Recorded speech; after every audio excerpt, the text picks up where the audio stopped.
siam zir la nu leng ruan loi na ru na ka tong ze ting mi ti len ngam lo ka to nan oi mo apoi mange ka tin lai noa zo tu mangai luat vang che hiane sat lang rel don lo hian ka lo loi in run chu ma min ria ring nan o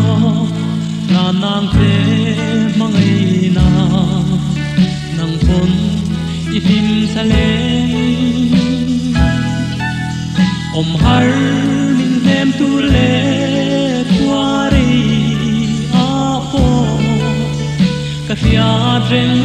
nan te o min lan ve mai la in rum chung nuam pe la sa pui lum zir tu ring mo la nu leng loi na an tua rem run in moi tu bin ria reng nan o la nang te mangai na nang pon ilim thale om har min hem tu le puari ria reng nan te o min lan ve mai la sia lang sei lian thuai la bia tu shil dun ka noa me chal tui ang hak se in chun ni reng hi a rei chin mange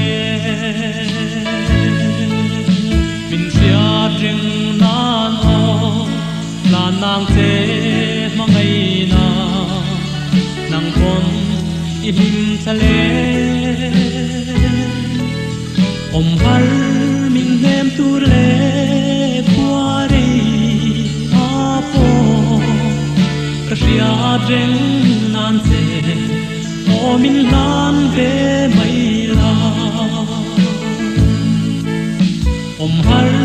min hem tu le puari a po ka ria reng nan te o min lan ve